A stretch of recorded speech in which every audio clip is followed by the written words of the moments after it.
You remind yourself that you just have to be patient and you'll figure it out. And if that, that old saying, eyes on the prize, if that prize is something that you deeply believe in,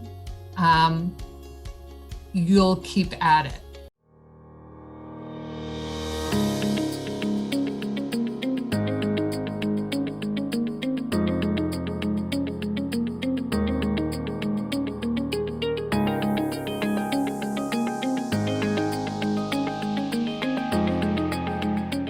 Hi, everyone. Welcome to another episode of Women Worldwide.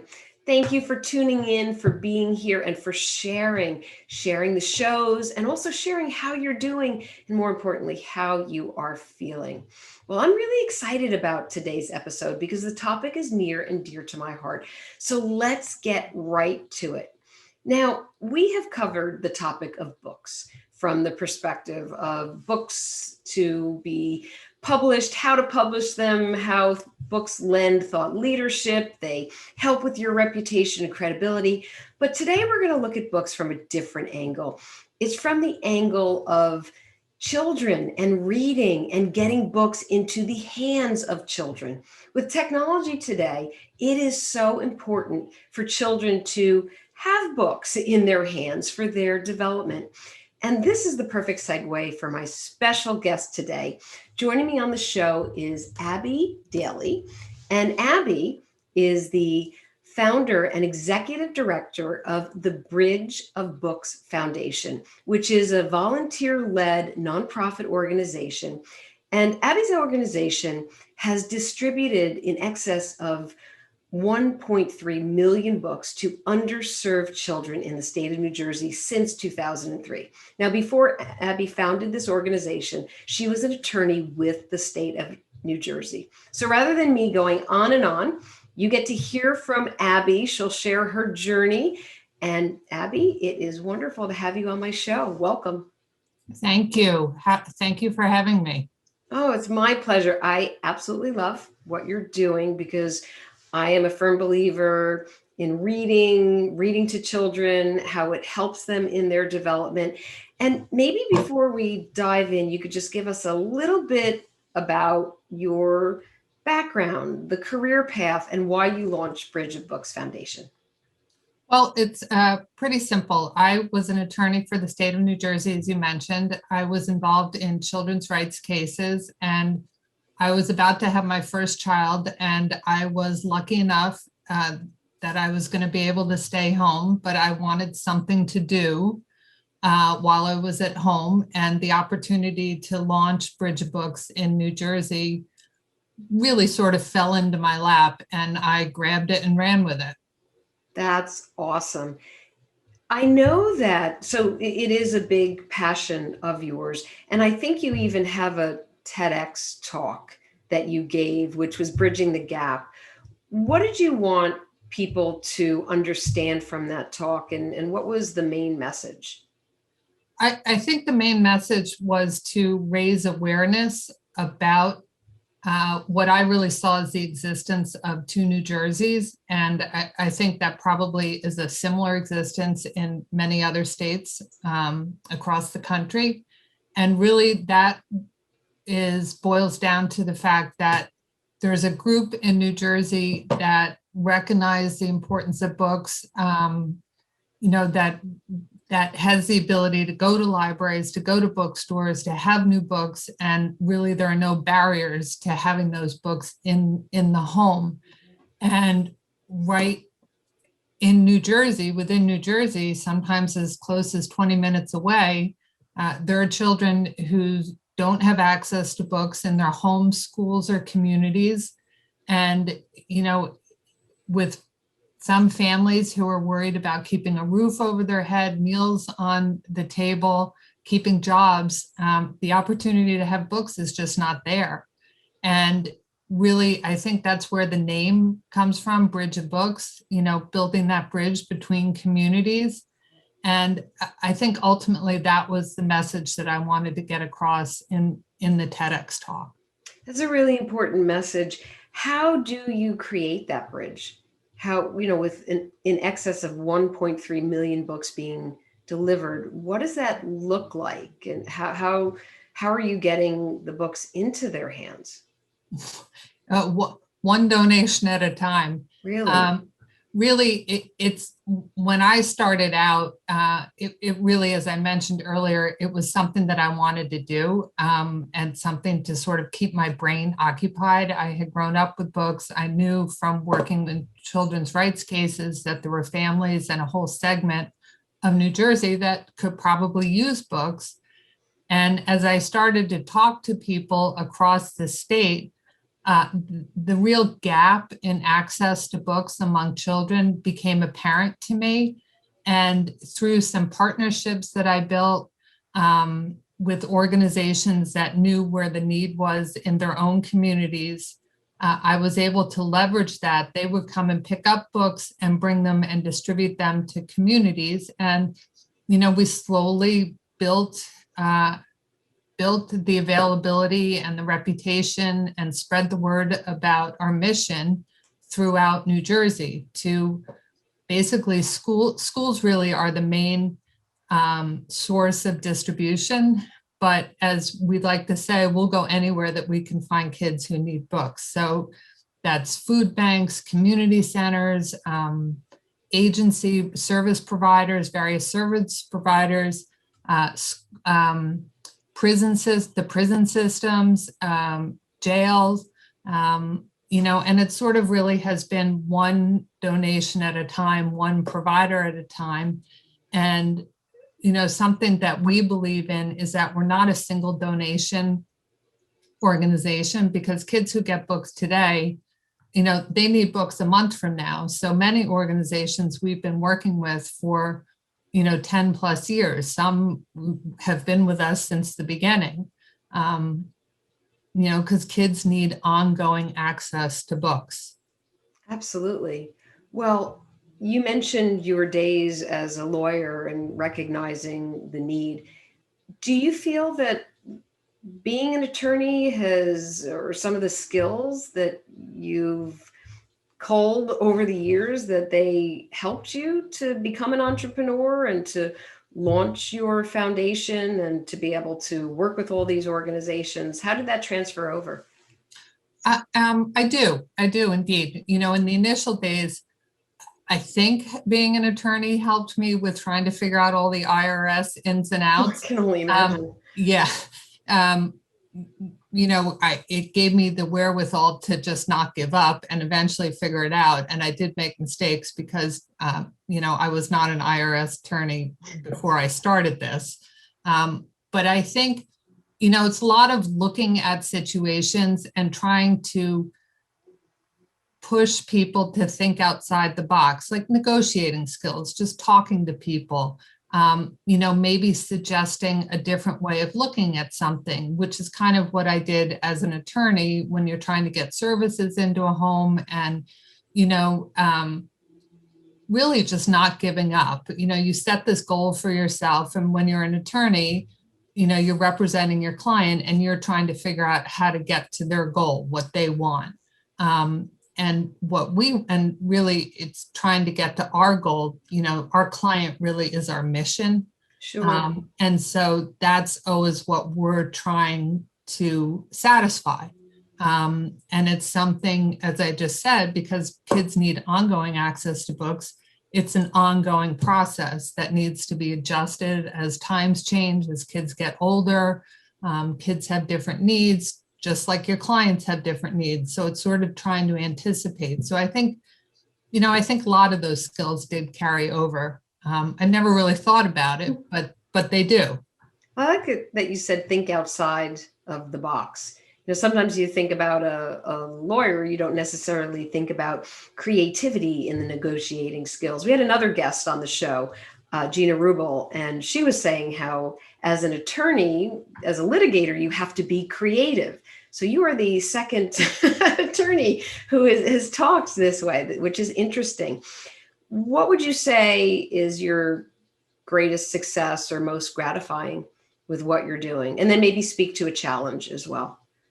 I think the gratifying successes are the the thousands of thank you letters that you read, from the youngest children who maybe scribble, 10 words. I love you. Thank you. Reading is the best. It just gave me a chill. Yeah. I've cried so many times over the years just reading these thank yous and the pictures that we get. And, the smiles that we see from kids getting books, like you can't make those up. Right. And especially, I always love to go out into the community and be a part of the actual book distribution. And there's nothing like, I remember talking to a little boy at one time, I don't like to read. And then, you kind of have that discussion with them. And before you know it, they've walked away with 4 or 5 books when you ask them what they like and where to find the book. And, from the community providers and the teachers who just are underfunded and under-resourced. And, when they can get our books to be able to supplement what they're doing with their students and actually teach with their students, it really makes you feel like you're doing something, because our teachers, and especially now, they're facing unprecedented challenges. And yeah, that's the challenge. and teachers who are in underserved school districts are there because they choose to be there. And, if we can help them face the challenges that are there by being in those districts and relieve, at least one part of those challenges, that's really gratifying to me. I think personally, doing the TEDx talk was, I think, the best year of my life.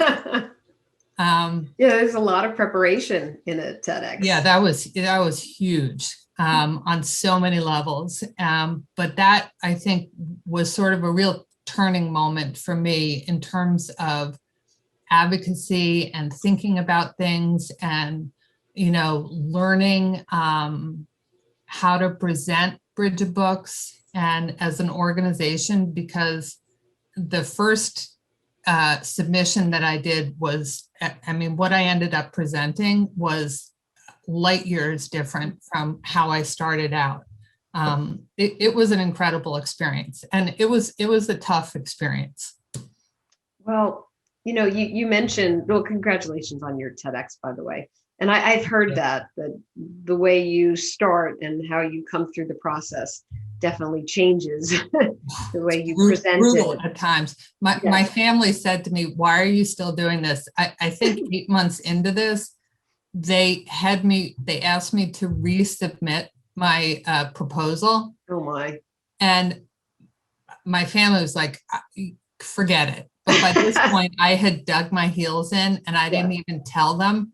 And I remember, sitting in our storage unit with my little iPhone and all these stickies taped up of everything that I wanted to mention. And I wasn't going to give up at that point. No, that's excellent. Don't give up on your dreams. Absolutely not. COVID has really changed how we all work. And you mentioned getting out in the community. So how has COVID affected Bridget Books Foundation, working with your partners, and even the fact that you may not be able to go and experience how a child feels and shares the type of books that he or she likes? It certainly impacted the way that we operated. We initially had to shut down because the organization where we currently operate in, they shut down their business. So we were completely out of pocket for about 3 months. And, during that time, what do people do during a pandemic but clean? We started to get calls about wanting to donate books. And we had to say, sorry, we can't take any. Can you hold on to them?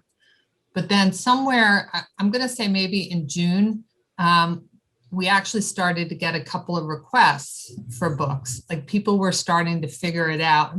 And so what we did was we actually rented a storage unit, and that has become the way that we operate. That has brought its own set of challenges with it. but we started to work out of that unit and turning books around. And, it's slow going, and there's certainly a real, like, from one end of the spectrum to the other. I mean, there are some school districts that have just flat out said no books.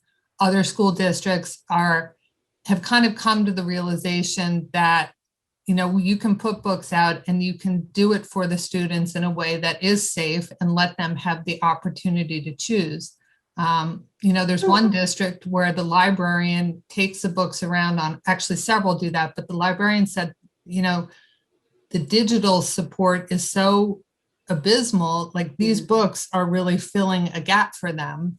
Another district, one of our big tenets is choice, giving kids the opportunity to choose, because kids are more likely to read the books that they actually get to choose. Sure. And so a school district said that they were going to bag up books in groups of 2 so that, and I'm like, I don't, they need to be able to see every book. So if you guys bag 700 books, we'll bag 700 books. So before Christmas, I conscripted my family to help me bag 700 books. My goodness. That went to a school in Jersey City. But we're figuring it out. So the bagging of books, the slowing of the books, the storage unit for the books, was that the safety precaution in the handling and maybe the surface of the books in terms of a health issue? Well, when COVID first started, we were still in our normal unit, and we never send any kind of book with fabric or material or fur out anyway. We've thrown those out from the beginning as a matter of course. When it first started and people didn't really know what was going on, we sort of decided as an organization that books would need to sit for 3 days when they come in. And then we got closed out of our operation space. The storage unit was not really a safety thing. It was just a way to get things moving. We actually started sorting and donating books from my front porch again. Oh my. And that was like when we first started, because for the first couple of years, we operated off of my front porch until, I had to do something, or my husband was going to put me out on the street. You and the books. Yeah. So that really wasn't a safety thing. And then I think as people learned more about COVID and we saw it, we kind of got over the whole touch thing. And by the time the books are getting to the kids, they've been sitting for 3 days. Sure. I don't think people really believe that just touching a surface is gonna cause you COVID. Right. Especially if you're washing your hands. Yes. And you have a mask on and you're using hand sanitizer, which I think has become a part of the way of life for a lot of these book distributions. Got it. And we, of course, wear masks. The thing that's been challenging about it is our ability to have volunteers is severely restricted because it's not a big space. Right.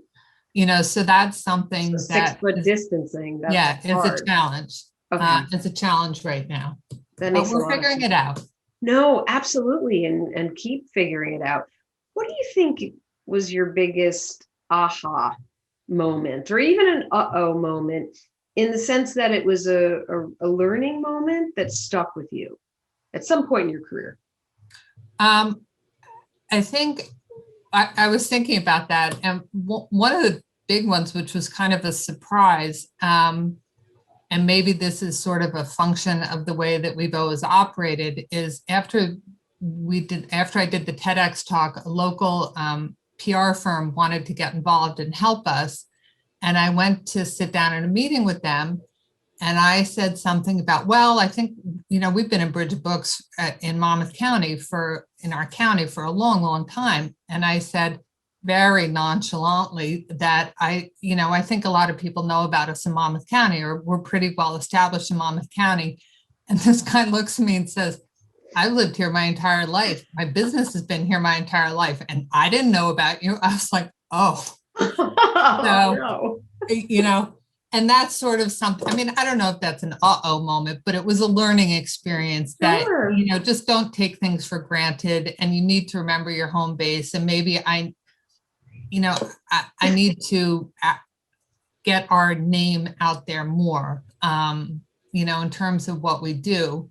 Again, that sort of has its challenges because we're a nonprofit. We really operate with very low costs. And Sure. so, the question always is, why are we getting our name out there? But it was an interesting moment. And, it's those moments that make you think that it's important to recognize them and sort of, keep them in the back of my mind as, where are opportunities to talk to people and to learn and to get our name out and to get the issue out there. Really, it's about the issue for me. Sure. And no matter how much you think you're out there, because of the issue and it is widespread, we can always be doing more to address it and to help people. Absolutely.